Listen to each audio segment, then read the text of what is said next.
In-depth journalism in the Memphis community, the Daily Memphian is of Memphis, not just in Memphis, and seeks to tell the stories of this city.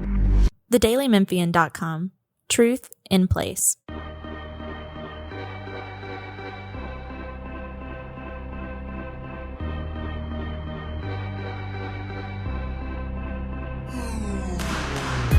Welcome back to another edition of the Daily Memphian's Memphis Grizzlies podcast. This is your host, Grizzlies writer Drew Hill, joined as always by columnist Chris Herrington. Chris, there's not a ton going on in the world of the Memphis Grizzlies, but basketball is still going. So we are joining you this week. We're going to talk a little bit about the playoffs. I've got some Grizzlies questions to ask. You did a Grizzlies mailbag, which I highly encourage people to go read.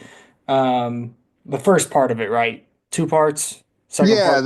There'll be a second part either end of this week or maybe beginning of next week. That's unclear at the moment. I have not written it yet.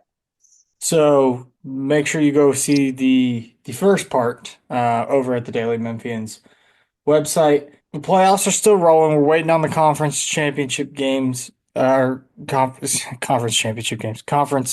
finals to begin.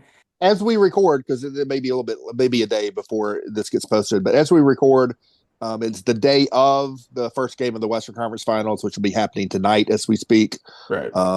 Thunder, Wolves, and then after that, obviously, next day, Pacers and Knicks. Yeah.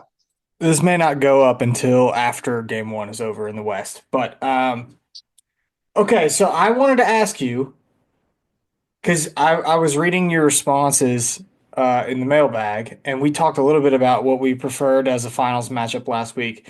Can you rank the three most watchable NBA Finals scenarios here? What's the top three? Give me the three in order.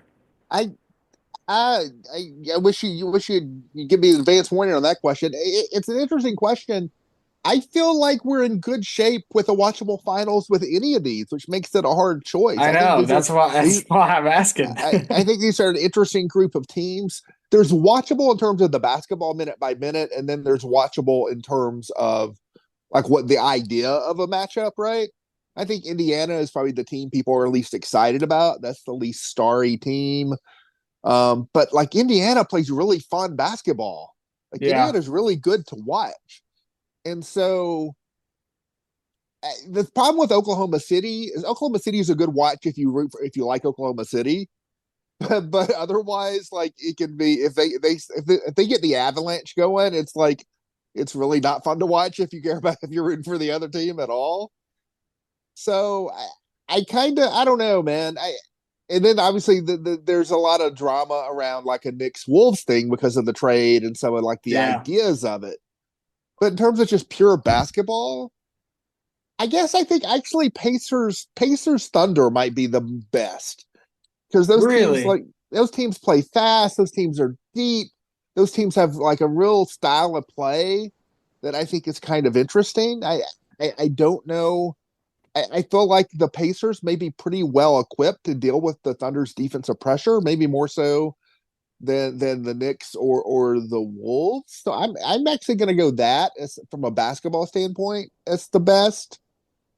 And then I'm going to go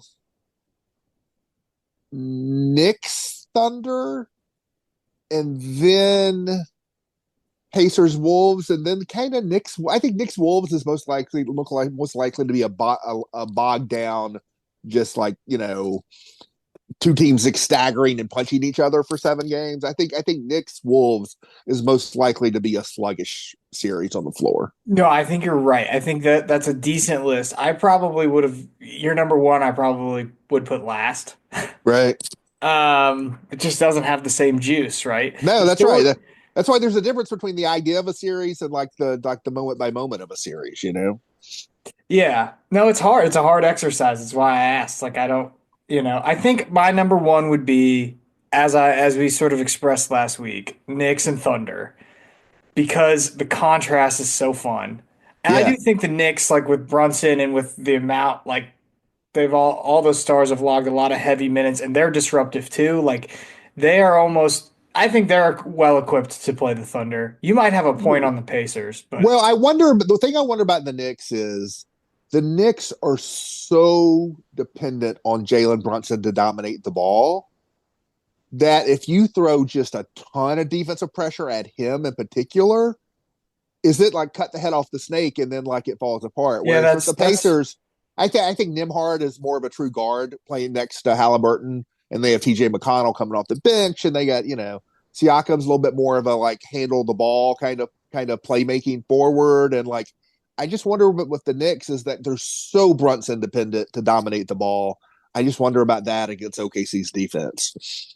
yeah. We'll get into how all this stuff relates to the Grizzlies in a little bit, but let's continue here. So, I think Thunder and Knicks because I also love the contrast. You've got Bibles versus bodegas. You've Yeah, got yeah, yeah. truck stops versus versus Times Square. You've got tornadoes versus tourists. We were just coming up with a list of these things, me and my buddy the other day, who is a Thunder fan, by the way. And I sent him. He issued a rebuttal. I sent him your note on Jeff's show today that you said you feel like the Thunder fans was like a scene from Dune with all the Right, conformity, which I found very funny and accurate. right. And I'll read the response here. I'm not going to say who it was, but I found the response to be funny. God forbid someone does something that's different and has something to do that's unifying. If you can't handle the heat, go back to the grindhouse, Christopher. That's what he said.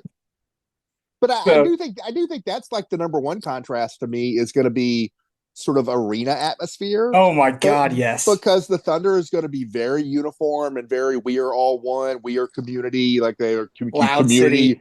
community written big, and everyone's chanting the same way and wearing the t-shirts and all that.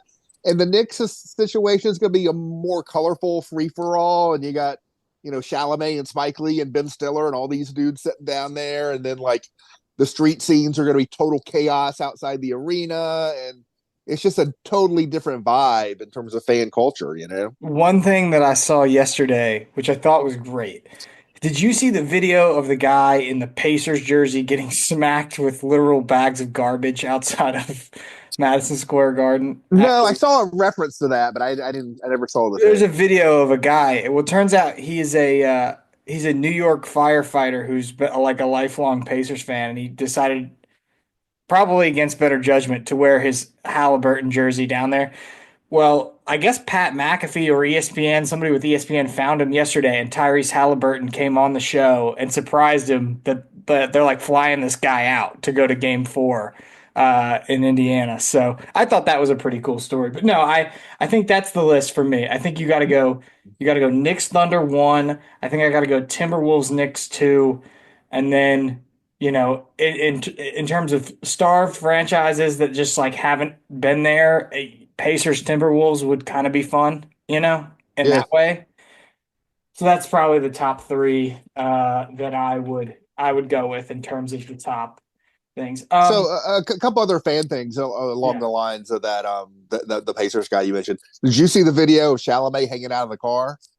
Yes, I did. That was great Eh, too. that was great. And then did you see the story about, and maybe this is getting more play in Minnesota, so I don't know how much national play it's getting, but the story about the fans, Minnesota fans wanting to go to the games in OKC and they're not allowed to buy tickets. No, I did not see that. And maybe there's secondary market stuff you can do that you can get it, but for whatever platform, they are not allowing ticket sales to like credit cards or whatever that aren't tied to like Oklahoma, Kansas, that aren't Oh yeah, regional. this is kind of common.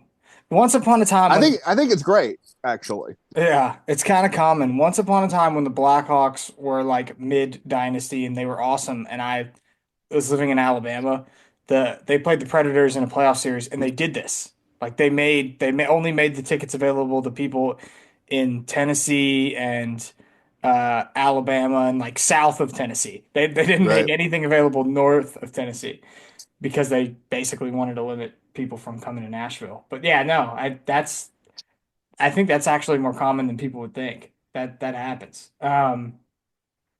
So are the Knicks getting here? Is this an example of like all the stuff everybody was screaming about all season with the Grizzlies about not playing their star players enough? because Yeah. the Knicks just play their star players all season long, and here they are. Here's the thing though. They did that last year too under Tibbs, and they totally wore down in the playoffs. And that's partly why they lost to the Pacers. And I think was it the second round? I think the second round last year was they just started to wear down. And so I don't. To me, I have a hard time taking an individual circumstance and apply and making a broad application with it. You know that if this happens with one team, it is the right thing or wrong thing to do. It is certainly true that I think what the first round of the playoffs, there's a lot of talent gaps, right? And we saw that. Obviously, Cleveland, Miami was an enormous gap, and Memphis, OKC was a big gap. Once we've gotten to the second round of the playoffs, the biggest differentiator between teams has been health. That is what's been the difference, not talent. You can go almost every series. Like, I mean, the Denver was, by the end was dealing with the Gordon and the Porter injuries. Cleveland was dealing with injuries. Golden State with Curry was totally got disabled by that. And then Boston with Tatum, right? Like maybe those series outcomes or some of them or all of them are the same regardless. But those were the big differentiators between the teams is who stayed healthy and who didn't. And I don't think there's any one lesson to I think it's part randomness and part some players are more susceptible than others for different reasons.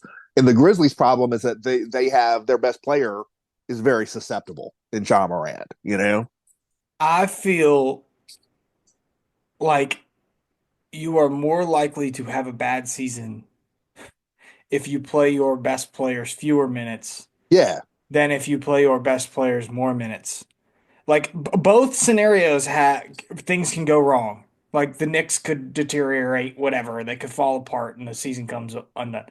I feel it is more likely that happens if you only play your star players 27 minutes a Oh, game. I think yeah. I'm talking about injuries that happened in the playoffs, and obviously John Morant had an injury that happened in the playoffs. But to me, the bigger thing is the seeding. What seeding do you get to when you get to the Yes, playoffs? no, And I think 100%. I do think the Grizzlies, and I'm not advocating that the Grizzlies should have approached their team the way the Knicks did, because I do think like Morant is someone you have to be a little careful with. But a lot of his injuries are contact stuff, right? It's not wear and tear. And I do think the Grizzlies went too far. And I was saying this from game two. I think the Grizzlies went too far. I don't need them to play their players the most. I don't need them to play the players the least. What's wrong with being 18th? Let's be average about in something, right? If they had been dead average in terms of how often they played their star players, instead of winning 48 games, they win 51, and they're a different seed. And so, yeah, I think the Grizzlies went overboard with that last season. Yeah. No, I do too. And it was kind of maybe it was a bad question on my part, to be honest. But I even asked Jaron this afterwards, after the season was over, was like, do you have regrets about the way the regular season ended, given now you see how good OKC is? Because if they weren't playing OKC, I Right. still think what this playoffs have shown is they could still I don't know if they'd be playing right now in the conference finals, but they certainly could have been in the second round. Definitely. So especially with how some of the injuries played out and that sort of thing. I don't know. It just feels like, you know, that played a major role in the season overall. And maybe we're not sitting here thinking about this team or talking about this team in the same way if Taylor Jenkins is just playing his guys more closely to what, some of the other coaches did. And I do think it's interesting if you just examine the four coaches that are in the conference finals right now.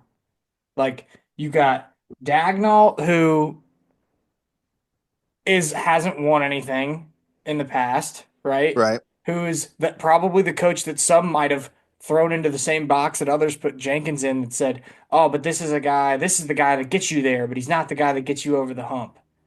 I think very clearly he's got a team good enough to get him over the hump, right? And Right. they play a style that can win. And then you've got Chris Finch, who Timberwolves fans wanted fired before Taylor Jenkins I was think on Chris the hot Finch has seat. probably been I think Chris Finch has probably been on thin ice for multiple years at this point, and he's in the conference finals for the second year in a row. Yeah. Which is interesting. And then on the east side, you've got two veteran, experienced coaches, both of whom are kind of for lack of a better term, tough guys, right? I was going Yeah. to use a different word, but tough And, guys. and a little bit different personality in terms of outward, but yeah.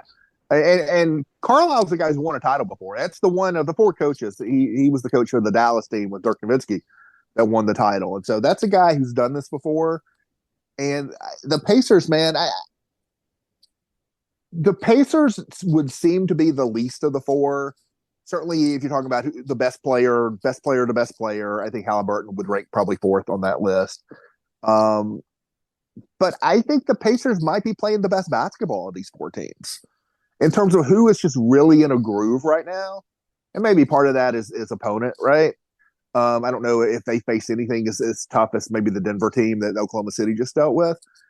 But the Pacers are in a real groove right now. I don't think anyone's expecting them to be in the NBA Finals, much less win it. And I'm not necessarily predicting that either. But it wouldn't surprise me. I think that Knicks Pacers series could be like a real 7-game toss-up kind of series.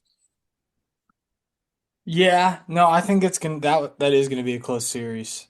I wonder about the OKC Minnesota series because I just don't know if Minnesota is. I don't know how real it is. I don't know. I have I, a hard time getting a feel for that. Like I could see I, dribble Julius Randle, and that's trouble. I think against those. yeah, I'm going to say Thunder and 6 on that one. I feel like it'll be competitive. I don't think the Thunder are going to like sweep them, but I feel a lot better about the Thunder winning that series from a prediction standpoint than I do any outcome in the Eastern series. Yeah, definitely. Um, so I think is there anything else you take away from what's going on in the playoffs right now that you think applies to the Grizzlies before we move on to other offseason stuff? I think obviously the durability thing's a thing. The Grizzlies, I think that and it's the thing I led with in the mailbag because I thought the question was not about this, but the question was about can John Morant get back to the guy who's like is appeared on MVP ballots, getting MVP votes, making All NBA, that level player that he has been before. And I thought it was interesting the graphic that's been circulating about this conference finals, like the top four players are Shai Gilgeous-Alexander, Anthony Edwards, Jalen Brunson, Tyrese Halliburton. They are all guards. John Morant got to that level before any of the other four. They all followed after John Morant in terms of making All NBA and getting MVP votes. And so, on one hand, that's kind of a bummer from a Grizzlies perspective to look at that and say, like, Ja used to be one of these guys, right? But on the other hand, you look at it and say, like, these are the best players on each team in a conference finals. And, like, John Morant has been on the level of those guys. And how far is he really still, like, from those guys? Like, why can't John Morant be the best player on a team in a conference finals, too? And so, on one level, I think you can look at that with regret in terms of what was or could have been. On the other hand, I think that gives some hope. The idea that this is the Final Four, right? It's not, you look at the four players and it's not Giannis, Jokic, LeBron, Durant, right? These like impossible, freakish like talents they're like four really talented guards. Yeah, who have talented, co-stars. Like all of them Yeah. do. But they're the And best player though. The best players are not Giannis, Jokic, LeBron, Durant. Like they're not these superhuman figures. They're like super talented guards. which Those are team, the which best players. which team most similarly is constructed like the Grizzlies? Is it Indiana? It might be Indiana. I mean, it's yeah. I mean, it's not. Like that's Yeah, the it's thing. Memphis feels just so different than these teams based on the way that not all of them like they don't have the dogs all over the floor and the defensive disruption right. at That's right. all that New York or OKC has. And Minnesota even is just it's constructed differently and they're more disruptive than the Grizzlies. Like so I think maybe it's Indiana, but like I don't know. It's a good question. Well, that's certainly that is what the Grizzlies thought they were going to have this season that they didn't have, which I think is key. Is that sort of depth and talent of defense, around the perimeter and sort of among role players. And the Thunder have that in abundance. And these other three teams also have that a lot. And the Grizzlies were hoping that like, Marcus Smart and Vince Williams, as the tip of the spear in terms of those kind of role players, it just didn't work out on either front with those. And I think that's something, if the Grizzlies going to go into next season with John Morant, Desmond Bain, Jared Jackson core, Isaac Edey, new core four, maybe. I just think that, you need tough-minded defensive players around them. And maybe you've got some in Jalen Wells and Scottie Pippen and Vince Williams and Brandon Clark, but you're betting on health and you're betting on improvement with all four of those guys. Yeah. And I think you should really be looking to add to that in a more proven way. It's just not what, like watching Caruso do what he did to Jokic in Game 7. Well, that's what Marcus Smart was and is supposed to. That's what he's supposed to be, right? Right. Yeah. Yeah. But now, with the way that the roster is constructed, the Grizzlies just don't have that player. That player is not, unless somebody just makes another huge leap, like you said, improvement. So, I don't know. I was toying with that question earlier today, and I think the answer is Indiana. I think they're the closest to Indiana, just because Indiana's a little bit more offensively centered. Well, it's point guard, power forward, right? Your best players are point guard, power forward. And neither of them, the power forward is not physically overwhelming, right? It's not some big bruising guy. In some ways, you could look at Oklahoma City and say, you have the downhill guard, Shea Ja, and the combo big, Chet. Jaren with the versatile wing in between, Jalen Williams, Desmond Bain. But the role player talent, the quote unquote role player talent, is, to your point, is so vastly different between the teams. Yeah. Okay. Let's move on to some offseason stuff, but first let's take a break for a message from our sponsor. Want to make a big impact without getting lost in a big system? Join Youth Villages to be a force for families while becoming part of one. Help make positive changes on a national scale, one community at a time. It takes a family to transform lives. Start with yours. Apply now at youthvillages.org/careers. I'm going to ask you to rank more things. Ready? 3 things. Yep. Rank these in terms of most likely to happen this offseason. A Ja Morant extension, a player inside the big 3 being traded, or Jaren extension. I'm very gonna hard. Putting you on the spot again. I'm sorry. Well, yeah. I mean, you kind of put me on the spot in multiple ways here, honestly. I think I'm going to say the trade is the least likely. It takes a lot more effort to trade a player. Yeah. You got to have a partner to trade with and all of that. I'm going to say that's the least likely. I'm going to say the Jaren extension just because there's more pressure to do that. And then the Ja extension. The Ja extension is something that we haven't really talked about. If you read a lot of offseason stuff, you'll see that in passing. Ja Morant's extension eligible, which he is. He still has 3 years left on his current contract. And so, if they could do an extension and add more years onto that, but and that might happen, but it's not something that has a lot of pressure or a lot of meaning relative to what happens this summer. I think that's the right order. Because you're right, like any sort of Ja extension is kicked far enough down the road. I mean, it would signal a big commitment to him, but like, what have they said that doesn't suggest that, right? Like that's all they talked about. Well, it's interesting because there's sort of 3 paths here with Ja, right? They could trade Ja, and you continue to hear. If you listen to a lot of national NBA podcasts, you continue to hear a lot of whispering. There's still a lot of like chatter around that. I think you and I both don't think that is well founded. We'll find out. But people do continue to speculate about the idea of Ja getting traded this summer. That's one path. We're committed to Ja and we bring him back. Path of least resistance is sort of the middle path.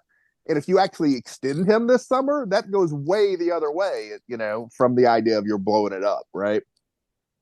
Zach Kleiman has communicated they are committed to Ja and they're not looking to trade Ja. They're not going to trade Ja. He said that to you. We've reported that. He reiterated it at the final media session. And so that is my belief. I think yours too, that is the organization's commitment, that they mean what they say as far as that goes. No one's really talked about the Ja extension much, but it would not be surprising to me. I think they're committed to Ja Morant. Yeah, I don't think it'd be surprising to me at all. And then Jaren, the other one. Do you have? I mean, we're probably going to get all NBA teams this week, right? What's your guess? I got asked on TV yesterday if I thought he was going to make All NBA or not, and I don't know. I'm leaning towards no, but I I, don't know. I think when you look at the total, there's three All NBA teams, so it's 15 players, right? First, second, third team. But I think when you look at the total vote totals and rank it one through whatever, I think he's going to end up being 15th or 16th. Like I think he's either going to be the last guy in or the first guy out. And so, given that that's where I think it's going to land, I think it's a hard thing to predict. I'm leaning towards no. I think he'll be. I think he may just miss it. Yeah, I sort of lean that way too. This is something I wrote about, something you've written about several times, but let's just for the people rehash one more time here. Well, I'm going to write about it again whenever it actually happens. You Okay. know, Well, anyway, if it matters. It matters to what the Grizzlies can do this offseason. It matters in terms of what mid-level exception they'll have access to. It matters whether or not they'll go in or out of the offseason, or sorry, into the new league year above or below the salary cap. It's going to have potentially, if that's potentially if there's a new deal. Um, if they do the renegotiate and extend thing, there's just a lot that is to come there. We can leave it at that. There's the it's the starting point for the offseason. right. And Yeah. like, the offseason hasn't happened yet. Guys are still playing basketball, right?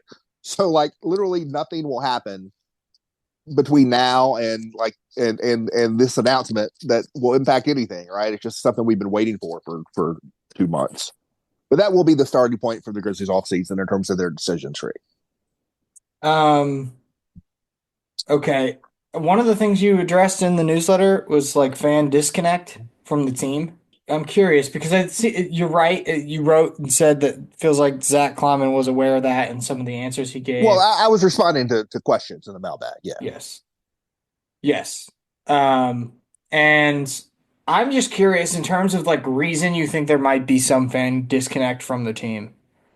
Would it be like wins and losses? Is it like personality and presentation of the team? Or is this like, is there a disconnect because less people are going downtown? Like I'm curious to get into a little bit more detail there on what you think. Yeah, I think there's different things there. I'd be interested to know what the TV ratings are like relative to the norm, because that has nothing to do with like going downtown or buying tickets. That's more of a pure like fan interest measure, and I don't know the answer to that. That would be a if the TV ratings locally are as high or higher, but then attendance is down, then you're going to look at people not wanting to go to things or not wanting to spend money, right? That's not as much a measure of interest. I think that the sense of disappointment on the floor for the 2 seasons in a row, even though they were above they hit the over on their over under last season, by the way. But the general sense of disappointment on the floor, the sense of inconsistency about whether John Morant's going to play basketball, I think is probably you buy enough tickets and you show up and he doesn't play, that probably impacts people's willingness to buy tickets. I think those two things are big things. I think there's a general issue like in the city about people wanting to like go to things, like buy tickets and go to things, and that's not just a Grizzlies thing. I think that you can look at all kinds of other stuff, whether it's the Redbirds and the zoo and other stuff too. And so I think that's an issue too. Um, but I think winning cures a lot. Doesn't cure all, it cures a lot. And if people had the sense, not only, and this team did win, but if they had the sense that this team is a real contender, I think that would help a lot. But where's your head on a lot of that stuff? I think it's interesting because I think that there's some resistance to go downtown. There's some resistance. As you mentioned, it's not only a Grizzlies thing, but there is some. Like I hear from people that say that occasionally. I think the biggest disconnect here is probably the performance of the team. It's just hard because like the expectations just get reset so fast every season, you know? It's just the way Right. sort of basketball works. It's like I wrote a whole column about us, who are these these Grizzlies, and what it was going to take for us to figure out sort of what kind of team this was going to be. And there was this mystery about this team coming into this year. And then it felt like the strong start almost just totally reset the expectations back to what they were before. And maybe that was a little premature, and maybe that Right. had an impact on the connection to the team. I think given some of the turmoil and like that this team has faced over the last few years, that there is maybe there are areas in which the team could be presented a little differently. Like, does it do the Grizzlies? Uh, is it favorable for the Grizzlies to have Zach Kleiman come out and talk for 2 minutes after he fires Taylor Jenkins? Yeah, I mean, probably. That probably is best for what happens in house. Is that what the fans wanted? No. No, that was, and I'm not someone who like Like, I think that was bad, and I'm gonna elaborate on that, but I want to start by saying I don't think like the GM doing the radio show every week and all this kind of stuff actually matters all that no, I don't much. think so either. I No. think I think it's an easy thing for people to harp on. It's all downriver of on court stuff, and so I think if people are not as if they're winning 65 games, people don't care whether like the people are doing interviews or whatever. That said, like you fire the coach, you are going to come out and talk. And I thought the almost strategic, I'm going to talk for 2 minutes and like cut it off. Like I don't think that had the effect that they probably wanted. I don't know what kind of effect they wanted from that, but I thought it would have been better to like have a more relaxed, open, take a lot of questions and really get through it kind of thing, rather than I'm going to come out and send a message. I don't think that message really registered very well, honestly. Yeah, I don't know. There's like frustration about how they do the injuries stuff and like, but I don't think that really that stuff is all that different than what you see across the league. So I don't necessarily know if those are like legitimate gripes. Um, but I do think that there is maybe a little bit of frustration with just the presentation of the team. I don't have a better word than that. But maybe there's a little bit of that. I still think most of it is probably just the team fell short of what people had set as their expectation after a strong start. Well, and I do Everyone. think there's a Morant component to this, and it cuts two ways. He's a really exciting player and a really popular player. He's like a celebrity player, not just in Memphis, but locally, but nationally and globally. At the same time, his availability was extreme. It's been extremely erratic for 2 years, which I think really impacts people in terms of going to games. And he's also he's not as connected or out there as you would want him to be, frankly. I mean, if you pay close attention, you'll know like when they do like player stuff in the community or players are talking about this, or it's rarely Ja. It's Jaron, it's Daz, it's other guys. And there's a sense of like disconnect in terms of him playing basketball and in terms of him being front and center as a sort of as a symbol of the team. I think both of those things could stand to improve, and I think it would be good for the franchise if they did. Which of these teams has the best trade pieces? I was reading some NBA trade preliminary stuff this morning. You've got the Celtics, who are probably going to have to do something, right? Because they have major tax problems here. The Lakers, who our friend Dan with the LA Times reported that the Lakers would be willing to trade Reeves for a top tier, quote, big man. You've got the Sixers, who are rumored to be in with the number three pick, or they have the number three pick. They could potentially trade it. And then you've got the Suns, who everybody thinks is going to blow it up this offseason. Who has the most interesting players? Well, it sort of depends a little bit on what you're willing to deal, right? Like, you know, if the Sixers are willing to deal Tyrese Maxey, like to me, they jump sort of top of the list. But I don't think they're looking to do that. I mean, if the Suns are willing to move Devin Booker, I mean, but if you're talking about like the things that seem there most people are most likely to want to trade, which with Phoenix it's Durant, and with Boston it's Porzingis and Drew Holiday, maybe Jaylen Brown.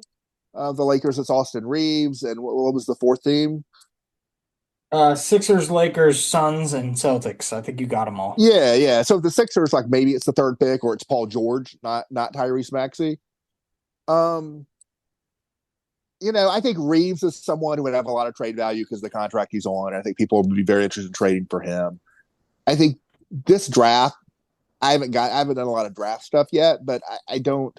It seems like it drops pretty hard from 1 to 2, and then drops again from 2 to whatever. So I don't know how super valuable the third pick is in this draft relative to like your average third pick in a draft. Um, and Boston, I think people would love to have Jaylen Brown, but like he did injure the knee in the playoffs, and he's on this contract that is going to be 50 million next year and goes out to 65 million 4 years from there. Like if Boston's willing to deal Derek White, that would have a ton of trade value. So it's really like, which of these teams is willing to get to the second tier of stuff, right? I think of the number one things teams are looking to move. Actually, I'm not a big Austin Reeves fan, but to me, he is the most clear. Like that's an easy guy to trade for value because of his contract. Whereas if Boston's trying to deal Drew Holiday and Porzingis, I don't know how much value those guys have. Any of those teams make sense as a trade partner for the Grizzlies because Reeves would feel like duplication with Bane Yeah. potentially.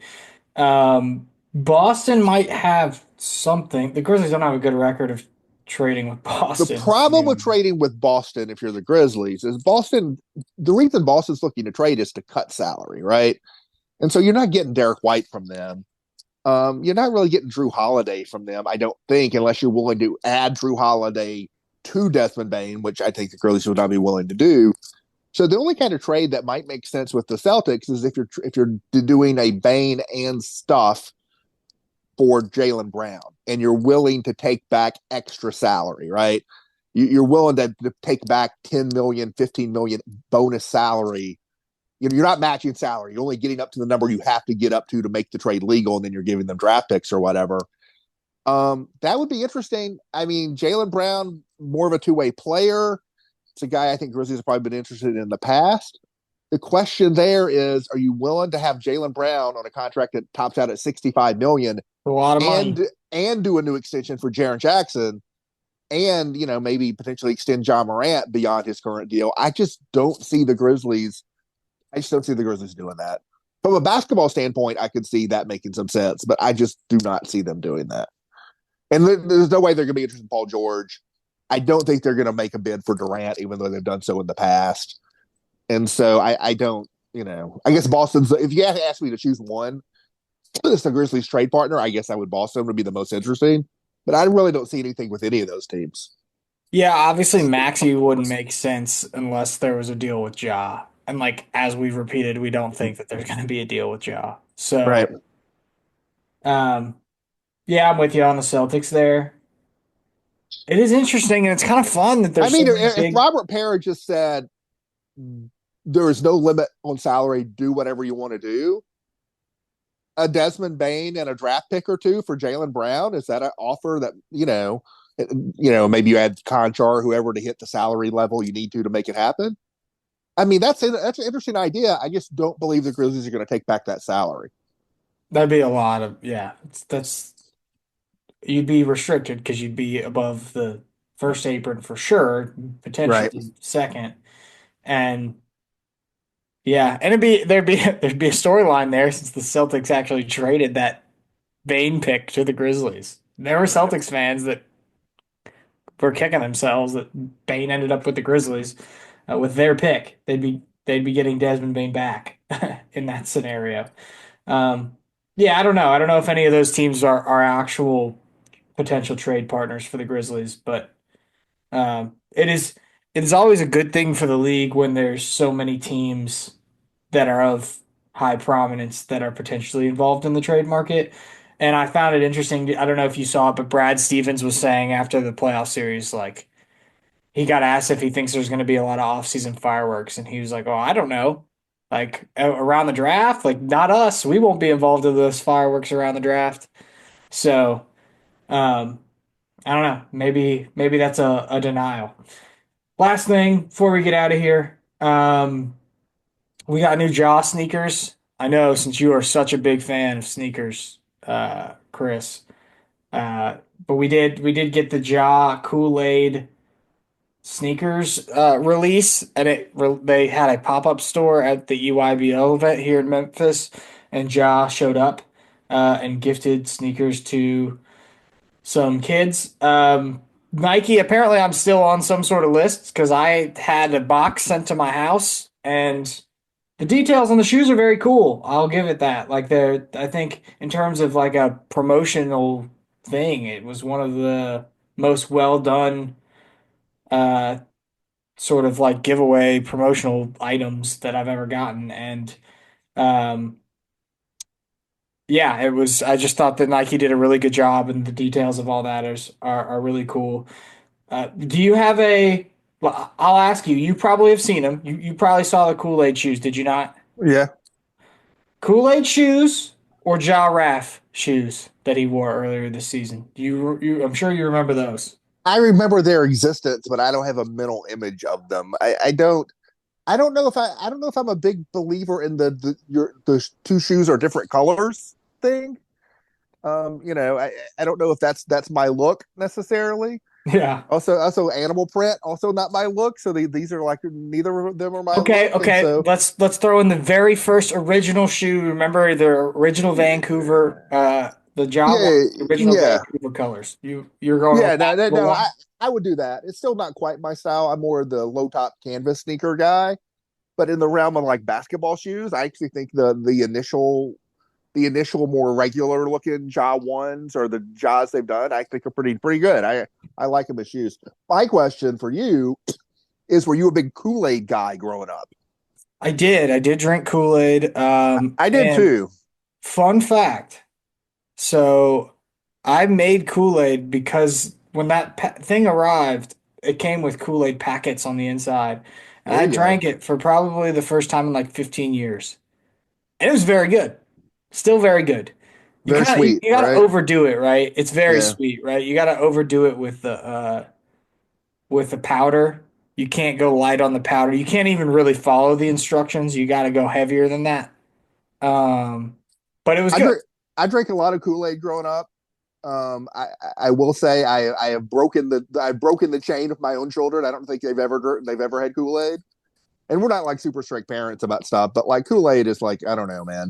It feels like something like to leave behind in the 80s a little bit to me in terms of like giving it to children, but maybe not. Maybe people are still out there drinking Kool-Aid. I did like really love the details on this because it just felt like Yeah, the Kool-Aid man like doing the grenade, right?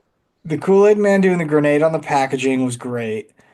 On the shoes themselves, the soles are glow in the dark, which is like fun for kids. The inside of the tongues say "Oh yeah," like the Kool-Aid man sort of slogan there. Um, and I thought that part of it's great. The Nike swoosh is like busting out of a brick wall. Like, come on, it's all like very, very. And then the best detail on the whole thing is like they have like this beading on the shoes that makes it look like condensation, like a sweating picture, like they almost as if the shoes are sweating. Um, they were just super well done. Like I mean, I just think that I'll give credit where credit is due, and like Nike really crushed it with this one. Like they were very well done, very cool. I can see why kids would love them.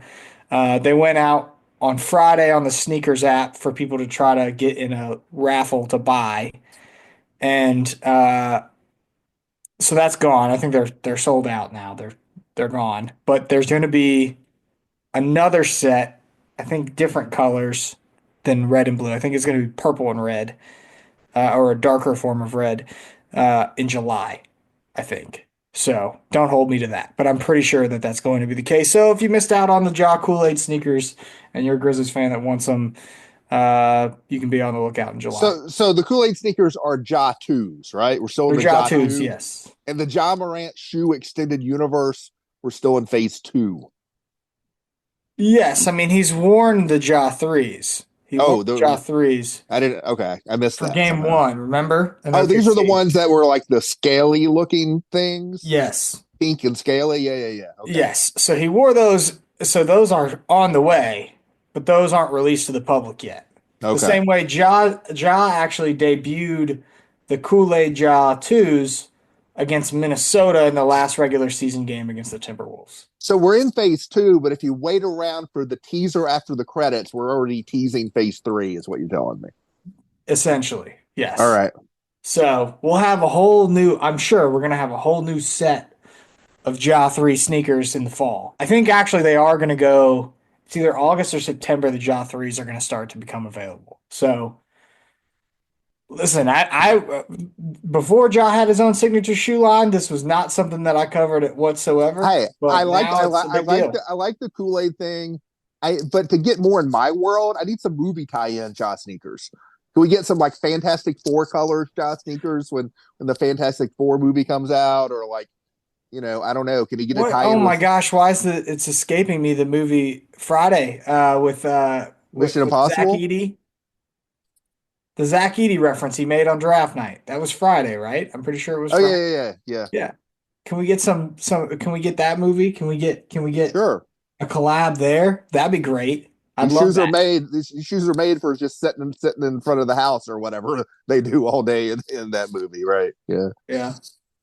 All right. Well, that's gonna do it for us this week. We're probably gonna be off next week. I'll be out of town.